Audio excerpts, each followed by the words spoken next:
사랑하는 이글스필드 가족 여러분, 좋은 아침입니다.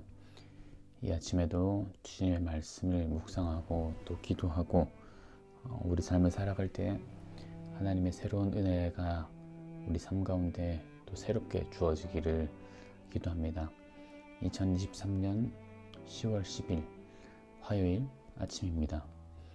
오늘 본문은 열왕기상 14장 21절에서 31절까지의 말씀입니다.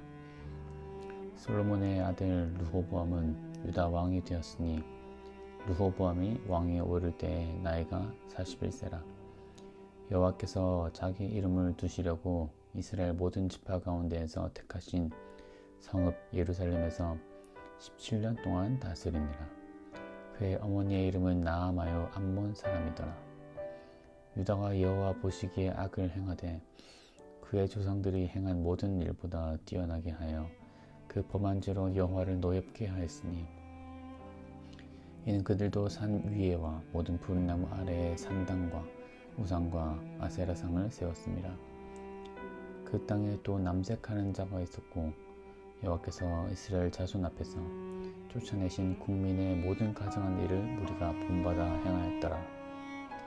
르호보암 왕 제5년에 애굽의 왕 시삭이 올라와서 예루살렘을 치고 여호와의 성전의 보물과 왕궁의 보물을 모두 빼앗고 또 솔로몬이 만든 금 방패를 다 빼앗은지라.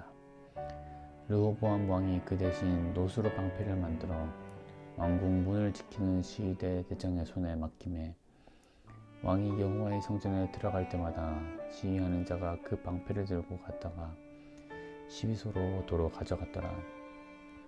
르호보암의 남은 사적과 그가 행한 모든 일은 유다왕 역대지략에 기록되지 아니하였느냐. 르호보암과 여로보암 사이에 항상 전쟁이 있으니라. 르호보암이 그의 조상들과 함께 자니 그의 조상들과 함께 다윗성에 장사되니라. 그의 어머니의 이름은 나아마요 암몬 사람이더라. 그의 아들 아비암이 대신하여 왕이 되니라. 아멘. 오늘 본문에서는 남유다의 초대 왕이었던 르호보암의 통치에 대한 기록이 적혀 있습니다. 21절에서 르호보암은 예루살렘에서 17년 동안 다스렸다고 합니다. 르호보암은 이스라엘 12지파 중에서 단 2지파만 유다와 베냐민 지파만으로 구성된 왕국이었습니다. 남유다 왕국은 비록 2지파뿐이었지만 남유다에게는 정말 거룩한 성인 예루살렘이 그 유다의 영토 안에 포함되어 있었습니다. 이것은 남유다 백성에게도 굉장히 긍정적인 요소로 작용할 수 있었던 것이었습니다. 하지만 그 결과는 어떻게 되었을까요? 오늘 본문은 11절에 걸쳐서 르호보암의 통치를 요약해주고 있는데요. 성경이 한 왕의 통치를 요약하고 있다면 그에게 있어서 가장 대표적인 사건들만을 기록해 놓았을 것이 분명합니다. 마치 예를 들자면 세종대왕이 훈민정음을 만들었고 또 선교사 맥켄지는 한국에 선교사로 왔었다는 사실처럼 말이죠. 그가 행한 대표적인 것을 아마 성경에 기록해 놓았을 것입니다. 르호보암 왕이라고 하면 딱 떠오르는 대표적인 사건들로 말이죠. 그리고 오늘 성경은 르호보암 왕이 통치 기간에 했던 2가지 일들을 기록해 놓았습니다. 이 2가지 일들은 무엇이었을까요?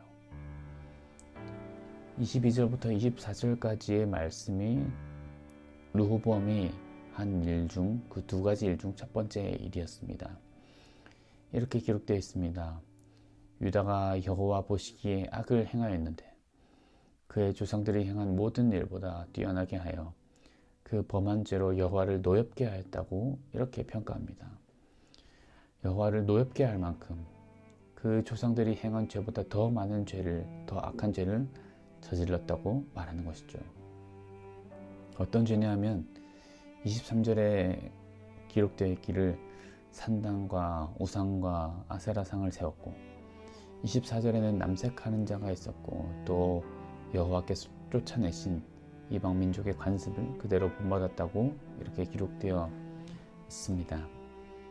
이것은 모두 신명기에서 모두 금하고 있는 죄들입니다. 그리고 여기서 자세히 살펴보면 르호보암이 이런 죄를 저질렀다라고 기록하지 않고 22절에서는 유다가 이 죄를 저질렀다라고 하는데, 이는 르호보암 한 사람만의 죄가 아니라 그 르호보암 왕이 행한 통치가 유다 전역에 퍼졌고, 또 르호보암의 죄가 유다 모든 국민들에게 퍼지게 되었다는 사실을 말해주고 있습니다. 그럼 이것이 첫 번째 대표적인 일이라면 두 번째는 무엇이었을까요? 두 번째는 25절부터 28절까지 기록되어 있습니다.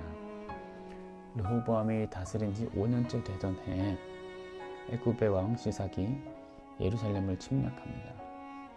여기서 여호와의 성전 보물과 왕궁의 모든 보물이 빼앗기고 솔로몬이 만들었던 금방패도 빼앗깁니다. 그래서 르호보암 왕은 할 수 없이 놋방패를 만들어서 시위대 대장에게 주고 왕궁문을 지키게 하였습니다. 두 번째 역시도 굉장히 비참한 사건을 기록하고 있습니다. 특별히 여기서 보물들을 모두 빼앗기고 또 금방패마저 빼앗기자 그것을 대체할 놋방패를 만들었다는 것은 굉장히 유의해서 볼 필요가 있는 부분입니다. 금방패가 놋방패로 대체된 것처럼, 금이 놋으로 대체된 것처럼 찬란했던 이스라엘 왕국이 이제 점점 쇠퇴해 가고 있음을 시각적으로 보여주는 대표적인 그림 언어 또는 상징이라고 할 수 있습니다.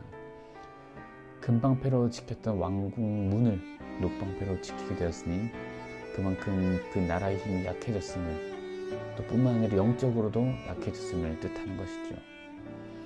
이렇게 르호보암 왕이 행했던 통치의 요약이 끝나게 됩니다. 이 두 가지로 끝나게 됩니다. 21절에서도 기록되어 있었지만 르호보암 왕은 무려 17년 동안을 예루살렘에서 통치했습니다. 그는 그렇다면 17년 동안 대체 어떤 일을 했을까요? 르호보암 왕은 많은 일을 했을 수도 있습니다.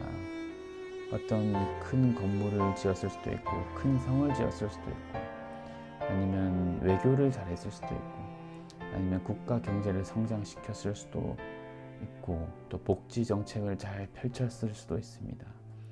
혹은 그 반대일 수도 있겠지요. 하지만 중요한 것은 성경은 지금 이것에 대해 전혀 얘기하지 않고 있다는 것입니다. 성경은 지금 그것에 대해 관심이 없습니다. 성경이 관심 있는 것은 무엇입니까? 성경이 르호보암 왕을 바라보는 관점은 무엇입니까? 그것은 바로 하나님께 신실하게 살았느냐, 그렇지 않았느냐입니다. 하나님을 향한 올바른 믿음을 갖고 있었느냐, 또 그가 하나님과 동행하며 하나님께서 말씀하신 계명들을 잘 준행하였는가에 대해 유의 깊게 그 삶을 관찰하고 있는 것을 알 수 있습니다. 그리고 이에 대한 결과로 르호보암 왕은 하나님 앞에서 완전히 실패한 삶을 살았다고 성경은 결론 짓고 있습니다. 이러한 통치의 결과로 30절에서는 르호보암과 여로보암, 남유다와 북이스라엘 사이에 항상 전쟁이 있었다라고 기록하고 있죠.